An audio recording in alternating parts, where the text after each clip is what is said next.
Hi friends, welcome back to our channel Pramya's food മീസ്റ്റ്. വളരെ എളുപ്പത്തിൽ തയ്യാറാക്കിയെടുക്കാൻ പറ്റുന്ന ഒരു സ്വീറ്റ് റെസിപ്പിയാണിത്.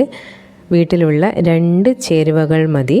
സിമ്പിളായിട്ട് നമുക്ക് വീട്ടിൽ തന്നെ തയ്യാറാക്കിയെടുക്കാം കോക്കനട്ട് ബർഫി. അതിനായി ഒരു വലിയ തേങ്ങ മുഴുവനായി ചിരകിയെടുത്തിട്ടുണ്ട്.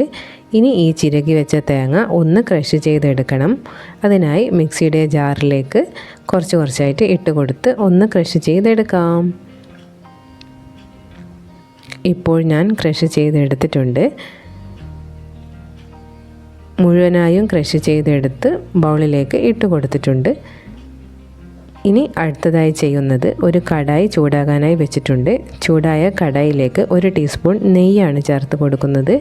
നെയ്യ് നന്നായി മെൽട്ടായി വന്നിട്ടുണ്ട്. ഇനി ഇതിലേക്ക് ക്രഷ് ചെയ്തെടുത്ത കോക്കനട്ട് ചേർത്ത് കൊടുക്കാം. ഇനി ഈ തേങ്ങയ്ക്ക് ആവശ്യമായിട്ടുള്ള മധുരത്തിന് ശർക്കര പൊടിച്ചതാണ് ചേർത്ത് കൊടുക്കുന്നത്. പൊടിച്ച ശർക്കര ഇതിലേക്ക് ചേർത്ത് കൊടുത്ത് ഒന്ന് നന്നായിട്ടൊന്ന് മിക്സ് ചെയ്തെടുക്കണം. എത്രയാണോ നിങ്ങൾക്ക് മധുരം ആവശ്യമുള്ളത് അതിനനുസരിച്ച് ശർക്കര പൊടിച്ച് ചേർത്ത് കൊടുക്കാവുന്നതാണ്. ഇനി ഇത് രണ്ടും കൂടി നന്നായിട്ടൊന്ന് മിക്സ് ചെയ്തെടുക്കാം.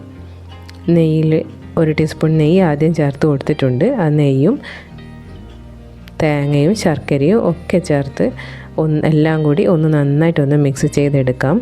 ഈ ശർക്കര മെൽട്ടായി ഒന്ന് സെറ്റായി കിട്ടണം. അതുവരെ ഇടയ്ക്കിടയ്ക്കായിട്ട് ഒന്ന് മിക്സ് ചെയ്തെടുത്താൽ മതി. ഇത് ഒന്ന് മിക്സ് ചെയ്തെടുത്തതിന് ശേഷം നന്നായിട്ടൊന്ന് പ്രസ് ചെയ്ത് വെച്ച് കൊടുത്താൽ തന്നെ ചൂട് കൊണ്ട് ഇത് നന്നായിട്ടൊന്ന് മെൽട്ടായിട്ട് കിട്ടും.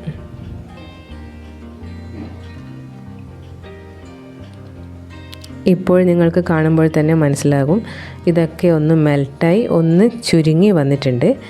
ഇത് കുറച്ചുകൂടി ഒന്ന് മെൽട്ടായി കിട്ടാനുണ്ട്. അതുകൊണ്ട് ഒന്ന് ഇടയ്ക്കിടയ്ക്കായിട്ട് മിക്സ് ചെയ്തെടുക്കാം. ഇത് നോൺ സ്റ്റിക്ക് ആയതുകൊണ്ട് അടിക്കൊന്നും പിടിക്കില്ല. അതുകൊണ്ട് ഇടയ്ക്കിടയ്ക്കൊന്ന് മിക്സ് ചെയ്ത് കൊടുത്താൽ മതി. ഫ്ലെയിം ഒരു മീഡിയം ടു ലോ ഫ്ലെയിമിലായിട്ട് വെക്കാം. ഈ മിക്സ് ചെയ്ത് ഇതൊന്ന് സെറ്റായി വരേണ്ട താമസം മാത്രമേ ഉള്ളൂ. വളരെ സിമ്പിളായിട്ട് തയ്യാറാക്കിയെടുക്കാൻ പറ്റുന്ന കോക്കനട്ട് ബർഫിയുടെ റെസിപ്പിയാണിത്. ഇതിൽ പാലോ പഞ്ചസാരയോ ഒന്നും ചേർക്കുന്നില്ല. എന്നും നമ്മുടെ കയ്യിലുള്ള സാധനങ്ങൾ കൊണ്ട് എളുപ്പത്തിൽ തയ്യാറാക്കിയെടുക്കാൻ പറ്റുന്നതാണ്. നല്ല ടേസ്റ്റുമാണിത്. ഇതിപ്പോൾ നന്നായി എല്ലാം മെൽട്ടായി വന്നിട്ടുണ്ട്. ഇനി ഇതിലേക്ക് ഒരു ഫ്ലേവറിനായി ഏലക്ക പൊടിച്ചത് ചേർത്ത് കൊടുക്കുന്നുണ്ട്. അതും ചേർത്ത് കൊടുത്ത് ഒന്ന് നന്നായിട്ടൊന്ന് മിക്സ് ചെയ്തെടുക്കാം. ഇത്രയേ ഉള്ളൂ. വളരെ സിമ്പിളായിട്ട് തയ്യാറാക്കിയെടുക്കാൻ പറ്റിയിട്ടുള്ള നമ്മുടെ കോക്കനട്ട് ബർഫി റെഡി ആയിട്ടുണ്ട്. ഇനി ഈ പാത്രത്തിലാണ് ഞാനിത് സെറ്റ് ചെയ്തെടുക്കുന്നത്.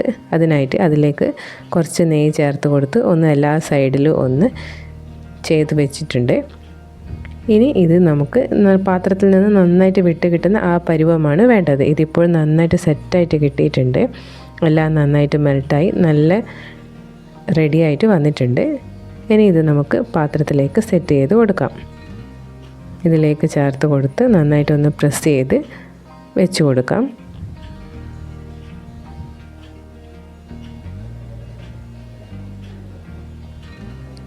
ഇതിപ്പോൾ നന്നായിട്ട് പ്രസ് ചെയ്ത് വെച്ചിട്ടുണ്ട്.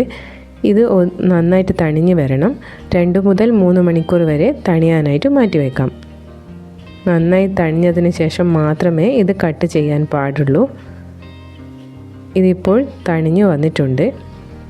നന്നായി തണിഞ്ഞതിന് ശേഷം കട്ട് ചെയ്താൽ മാത്രമാണ് കറക്റ്റായിട്ട് കിട്ടുന്നത്. നിങ്ങൾക്ക് ഏത് ഷേപ്പിൽ വേണമെങ്കിലും കട്ട് ചെയ്തെടുക്കാം. നിങ്ങളുടെ ഇഷ്ടത്തിനനുസരിച്ച് കട്ട് ചെയ്തെടുക്കാവുന്നതാണ്. ഞാനിപ്പോൾ ഇങ്ങനെയാണ് കട്ട് ചെയ്തെടുക്കുന്നത്.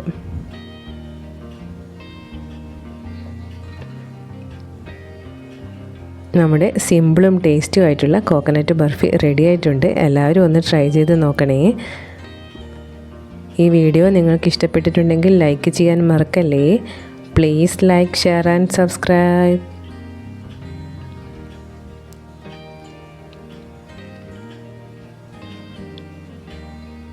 Thank you.